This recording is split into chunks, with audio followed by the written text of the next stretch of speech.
Stock మార్కెట్లో invest చేసి మీ డబ్బులు డబుల్ చేసుకోవాలనుకుంటున్నారా? సుందరరామిరెడ్డి గారి లైవ్ సెమినార్ కి అటెండ్ అవ్వండి.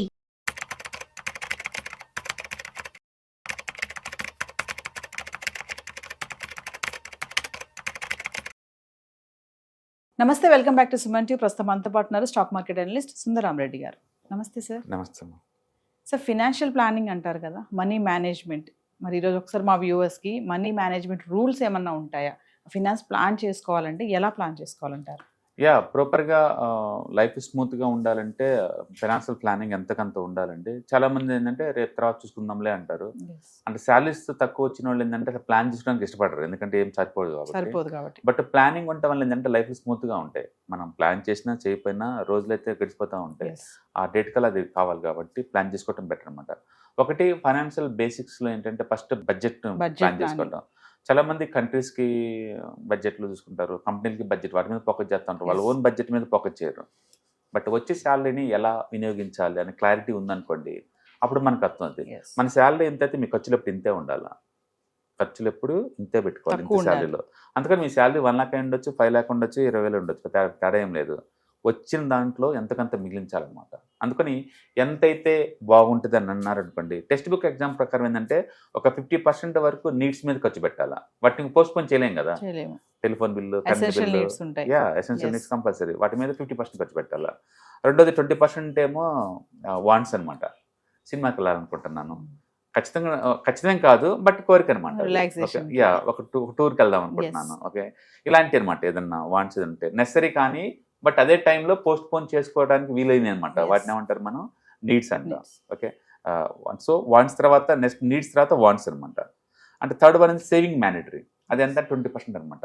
సో టోటల్ శాలరీలో 50% తప్పదు అనుకున్న ఖర్చులు అనమాట, దాన్ని మనం నీడ్స్ అంటాం. దాన్ని పోస్ట్ పోన్ చేయలేం. అండ్ మిగతాది ఆల్మోస్ట్ 20% ఏమో 20 to 30% ఏమో వాంట్స్ అనమాట. వాంట్స్ కావాలంటే పోస్ట్ పోన్ చేసుకోవచ్చు, తప్పదు అనుకుంటే ఖర్చు పెట్టుకోవచ్చు. ఒక మ్యారేజ్ ఫంక్షన్కి వెళ్ళాలా, ఒక టూర్కి వెళ్దాం అనుకుంటున్నాం, ఇలాంటివన్నీ వాంట్స్ కింద వస్తాయి అనమాట. బట్ కావాలంటే పోస్ట్ పోన్ చేసుకోవచ్చు. అండ్ 20% కంపల్సరీ మాత్రం సేవింగ్.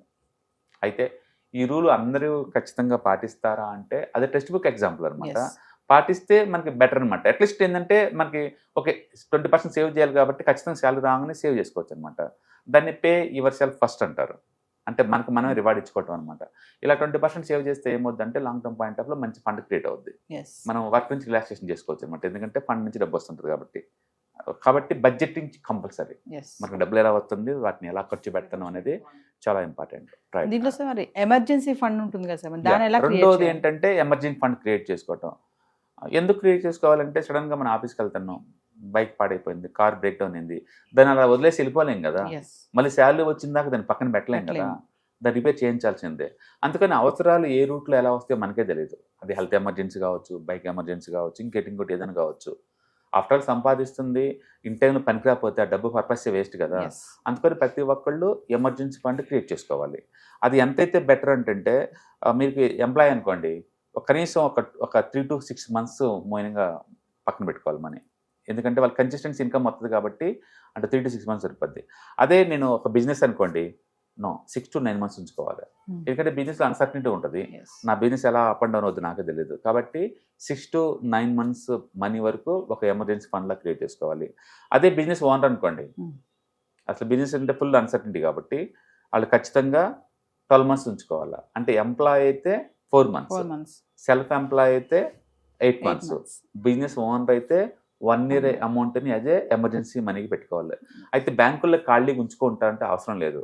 మీరు లిక్విడ్ ETF దొరుకుతాయి, లిక్విడ్ మ్యూచువల్ ఫండ్స్ దొరుకుతాయి. అందులో ఇన్వెస్ట్ చేస్తే మీకు యావరేజ్ మీద 7% వడ్డీ వస్తుంది. ఎప్పుడు కంటే బ్రేక్ చేసుకోవచ్చు. డిపాజిట్ లాగా వీటి మీద పెనాల్టీలు ఉండవు. అందుకని మనం వీటిలో మనం పెట్టుకొని వీటిని మనం ఎమర్జెన్సీ ఫండ్ లాగా వాడుకోవచ్చు అనమాట. ఓకే, అంటే పర్టికులర్గా నీకు ETFs అయితే మార్కెట్ లైవ్లో ఉంటే మనం తీసుకోవచ్చు. అయితే మొత్తం డబ్బులు తీసుకెళ్ళి ETFలు పెడతామంటే వద్దు. ఎందుకంటే కనీసం ఒక 2 months మోయినింగ్ అయినా సరే మీరు సేవింగ్ అకౌంట్లో పడైపోయింది, వడ్డీ లేకుండా పర్వాలేదు. ఎందుకంటే ఎమర్జెన్సీ పర్పస్ ఫండ్ ఏంటంటే ఎమర్జెన్సీ కోసం అంతే. మిడ్ నైట్ ఎమర్జెన్సీ అనుకోండి, లిక్విడ్ ETF అమ్మలేవు కదా, అది తెల్లతే కదా నువ్వు అమ్మగలిగేది, మార్కెట్ లైవ్లో ఉంటే కదా అమ్మగలిగేది. స్పాట్లో వస్తాయి ఆ డబ్బు, కానీ మార్కెట్ లైవ్లో ఉండాలి కదా. అందుకని మీకు కావాల్సిన 6 months ఎక్స్పెండిచర్ అని పక్కన పెట్టామనుకోండి, అందులో 1 month వరకు ఏమో బ్యాంక్ సేవింగ్ అకౌంట్లో ఉంచండి, రెస్ట్ ఆఫ్ ద మనీ ఏమో లిక్విడ్ ఫండ్స్లో పెట్టండి. మార్కెట్ లైవ్లో ఉన్నప్పుడు అమ్మేసుకొని డబ్బులు విత్డ్రాల్ తీసుకోవచ్చు అనమాట. అట్లా మేనేజ్ చేసుకోవచ్చు. సో ఎంప్లాయ్ అయితే 4 months అమౌంట్, సెల్ఫ్ ఎంప్లాయ్ అయితేనేమో 8 months అట్లా, బిజినెస్ ఓనర్ అయితే 1 year అమౌంట్ ఉంచండి. ఓకే. అండ్ థర్డ్ వన్, ప్రతి ఒక్కళ్ళు కంపల్సరీగా రిటైర్మెంట్ ఫండ్స్ అలా మెయింటైన్ చేసుకోండి ప్రతి ఒక్కళ్ళు. అది చాలామంది అనుకుంటే తర్వాత చూసుకోవచ్చు పోస్ట్పోన్ చేస్తూ ఉంటారండి. సపోజ్ ఇప్పుడు మంత్లీ మనం ఒక 30,000 ఖర్చు అనుకోండి, మన చిన్న సిటీలో ఉన్నాము, మంత్లీ ఖర్చు 30,000 అనుకున్నాం అనుకోండి, ఇప్పటికైతే 30,000 సరిపోతాయి. నెక్స్ట్ ఇయర్ వస్తే ఇన్ఫ్లేషన్ వల్ల ఖర్చులు పెరుగుతాయి కదా, మళ్ళీ ఈ ఇండియాలో ఈ ఖర్చులు ఇయర్లీ 6% చొప్పున పెరుగుతూనే ఉంటాయి. అందుకని ఎవ్రీ ఇయర్ నీకు 6% పెరుగుతూనే ఉంటాయి ఖర్చులు ఇట్లా. దాంతో ఏమవుతుందంటే ఒక 30 years తర్వాత మనం చూసాం అనుకోండి, అంటే రిటైర్మెంట్ అప్పుడు చూసాం అనుకోండి, ఇప్పుడు 30,000 కాస్త అప్పుడు లెక్క ఎంత అవుతుంది అంటే దగ్గర 1.7 lakh అవుద్ది మంత్లీ ఖర్చు. నువ్వు నా పోస్ట్పోన్ చేస్తా అంటే కుదరవంగా అయ్యి అండ్ రిటైర్మెంట్ కల్ జాబ్ ఉడుద్ది, జాబ్ ఉండదు. జాబ్ లేకుండా 1,70,000తో మనం సర్వే అవ్వాలన్నమాట. అందుకని రిటైర్మెంట్ ఖచ్చితంగా ప్లాన్ చేసుకోవాలి. అట్లీస్ట్ ఎవ్రీ మంత్ ఒక 1 month మీ ఖర్చు ఎంత అవుతుంది ఇంటి కోసం, అంత డబ్బుని రిటైర్మెంట్ ఫండ్లో పెట్టామనుకోండి, ఆ ఫండ్ ఇయర్లీ 50% గ్రో అవుతుంది అనుకోండి.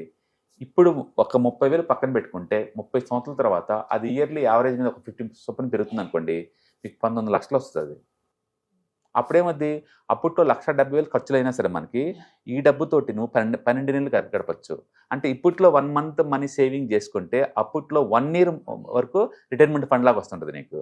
అందుకని ఎవ్రీ ఇయర్ అది ఒక హ్యాబిట్ లాగా 1 month మీకు ఇంటికి వచ్చి ఖర్చులు మొత్తాన్ని సేవింగ్లో పెట్టాలి. అది 50 చొప్పున గ్రోస్ వాటి పెట్టుకోవాలి. అదే రిటైర్మెంట్ ఫండ్ లాగా వాడుకోవచ్చు. అందుకు రిటైర్మెంట్ ఫండ్ టఫ్ ఏం కాదు, ప్లాన్ చేసుకుంటే అది కంపల్సరీ సేవ్ చేసుకోవచ్చు అనమాట అట్లా. అండ్ నెక్స్ట్ వన్ వచ్చేకల్లా కార్ లాంటివి ఇలాంటి ఏదన్నా వెహికల్స్ కొనేటప్పుడు కొత్త కొంటే అది డిప్రిషియేషన్ బీన్ అవుద్ది కొన్న రోజు నుంచే.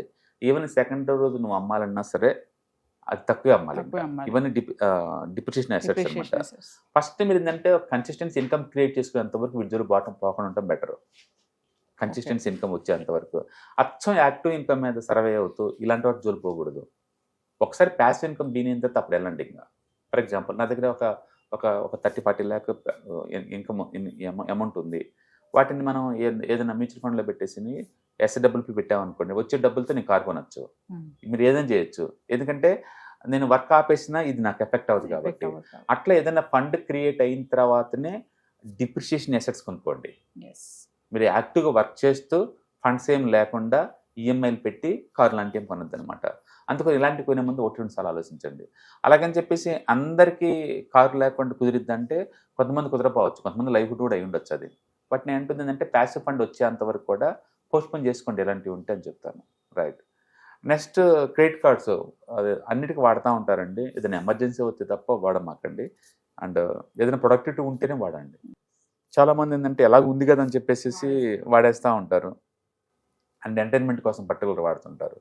వాటి ద్వారా ఏంటంటే నెసరీ వస్తువులతో చేయొచ్చు, కానీ అన్నెసరీ థింగ్స్ అన్ని కట్ చేసుకోవడం బెటర్ అనమాట.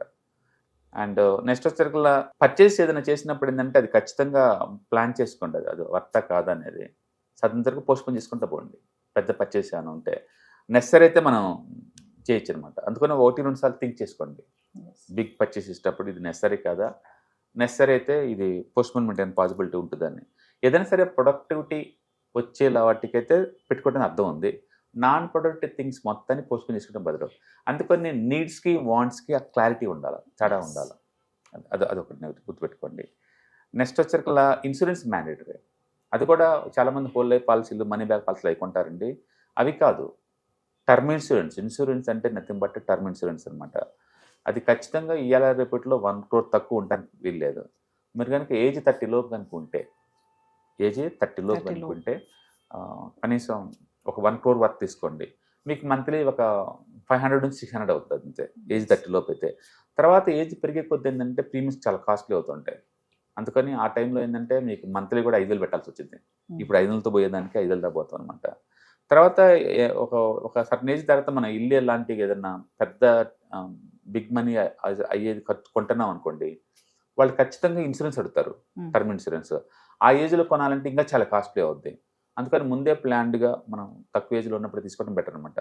రెండోది అసలు మామూలు కాన్సెప్ట్ ఏంటంటే టోటల్ నువ్వు ఎంత ఎర్న్ చేస్తావో అంత వర్త్కి మన బాడీని ఇన్సూర్ చేయాలి.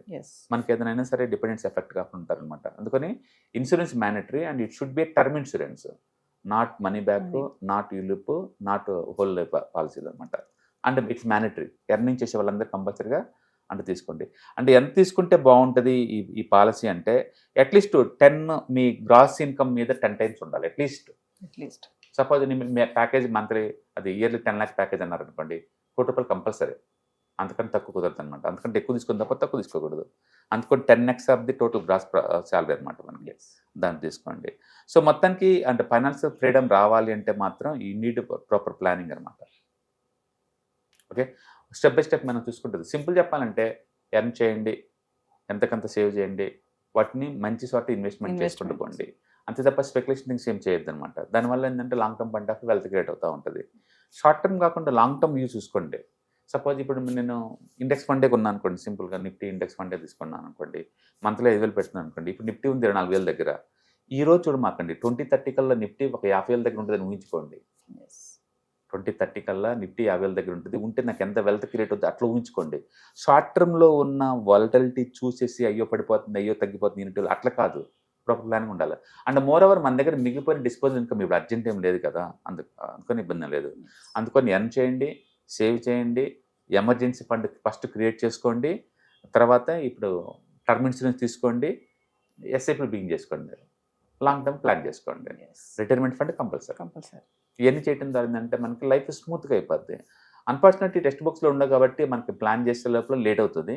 But parents is the best teachers. వాళ్ళు కనుక వాళ్ళు చేసుకుంటూ పిల్లలకి అప్పుడు నేర్పితే కనుక వాళ్ళు కూడా అర్లీ స్టేజ్లోనే వీటిని ప్లాన్ చేసుకునే ఛాన్స్ ఎక్కువ ఉందన్నమాట. ఎందుకంటే ఏజ్ ఎక్కువైతే టర్మ్ ఇన్సూరెన్స్ కాస్ట్లీ అయిపోతుంటుంది, టైం ఎక్కువ కొద్దీ రిటైర్మెంట్ ఫండ్ క్రియేట్ చేసుకుంటే కష్టం అయిపోతుంటుంది.